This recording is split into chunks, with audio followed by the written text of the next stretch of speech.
दोस्तों, हिंदू धर्म में अनगिनत देवी और देवताएं हैं।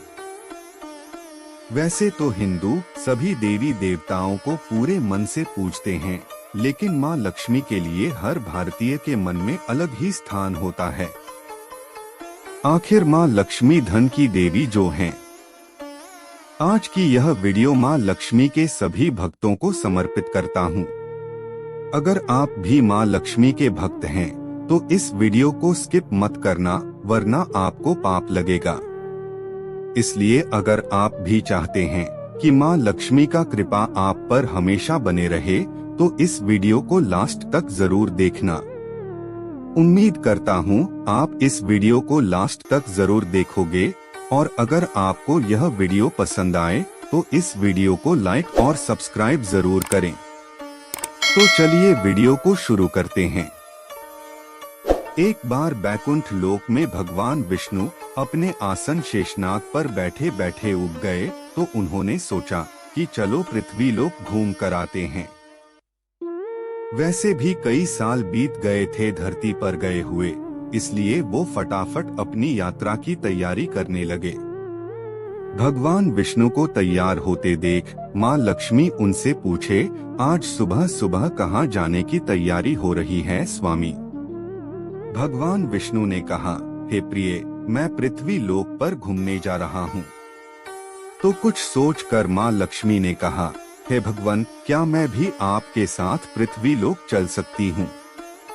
भगवान विष्णु ने 2 पल सोचा, फिर कहा, एक शर्त पर तुम मेरे साथ चल सकती हो। तुम पृथ्वी पर पहुंचकर उत्तर दिशा की ओर नहीं देखोगी।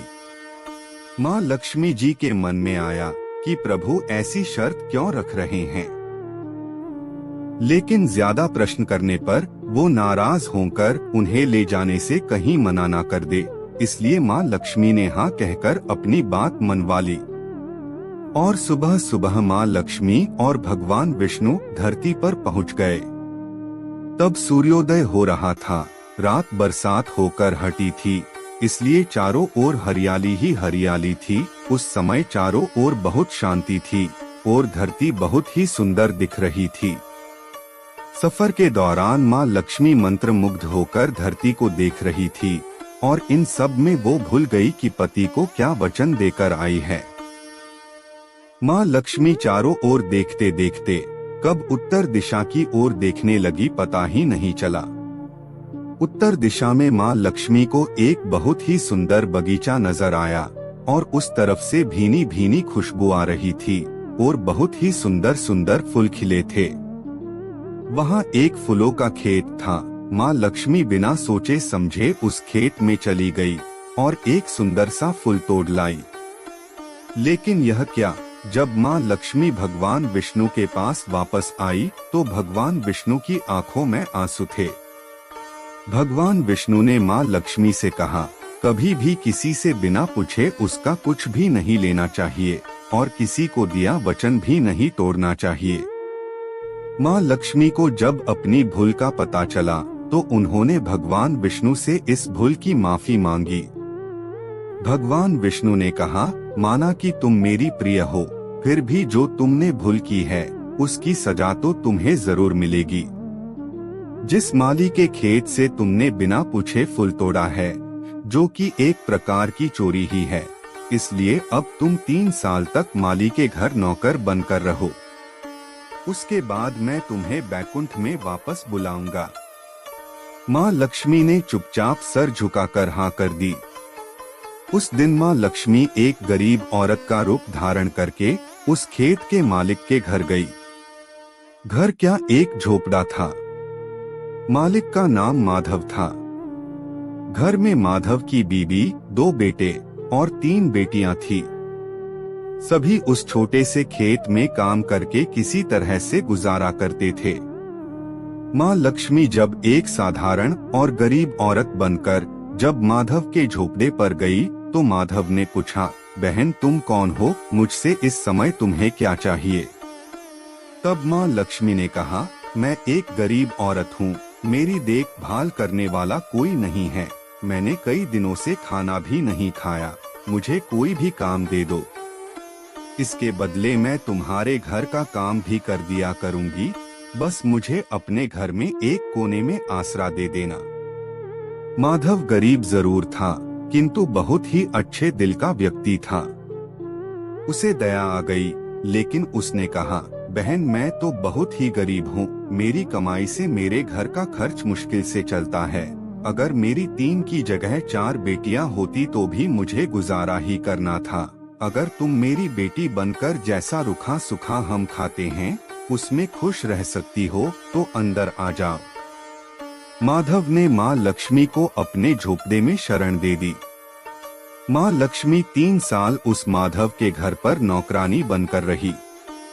जिस दिन माँ लक्ष्मी माधव के घर आई थी, उससे दूसरे दिन ही माधव को फूलों से इतनी आमदनी हुई कि उसने शाम को एक गाय खरीद ली। फिर धीरे धीरे माधव ने काफी जमीन खरीद ली। उसने सबके लिए अच्छे अच्छे कपड़े भी बनवा लिए। एक बड़ा पक्का घर भी बनवा लिया। बेटियों और बीबी को गहने भी खरीद कर दिए और उसके घर शरण लेकर रह रही लक्ष्मी जी को भी उसने वो सब दिया जो अपनी बेटियों को दिया था। पहले से कहीं ज्यादा सुखी और समृद्धि माधव के मन में हमेशा ये ख्याल आता था कि मुझे यह सब इस महिला के शुभ कदम मेरी झोपड़ी में पड़ने के बाद ही मिला है। इस महिला ने एक बेटी के रूप में मेरे जीवन में आकर मेरी किस्मत ही बदल दी। 3 साल लगभग बीत गए थे, लेकिन माँ लक्ष्मी अब भी घर में और खेत में काम करती थी। एक दिन माधव जब अपने खेतों से काम खत्म करके घर आया तो उसने अपने घर के सामने के द्वार पर एक देवी स्वरूप गहनों से लदी एक औरत को देखा। ध्यान से देखकर पहचान गया, अरे यह तो मेरी मुँह बोली छोटी बेटी यानी वही औरत है। वो पहचान गया कि यह तो माँ लक्ष्मी है। अब तक माधव का पूरा परिवार बाहर आ गया था और सब हैरान होकर माँ लक्ष्मी को देख रहे थे। माधव बोला, हे माँ, हमें माफ कर दीजिए। हमने आपसे अनजाने में ही घर और खेत में काम करवाया है। माँ, यह कैसा अपराध हो गया? हे माँ, हम सबको माफ कर दो। माँ लक्ष्मी मुस्कुराई और बोली, हे माधव, तुम बहुत ही अच्छे और दयालु व्यक्ति हो।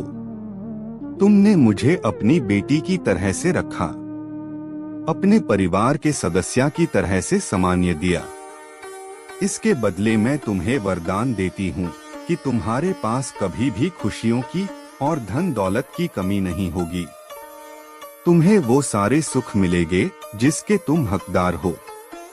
फिर माँ अपने स्वामी द्वारा भेजे गए रथ में बैठकर बैकुंठ चली गई।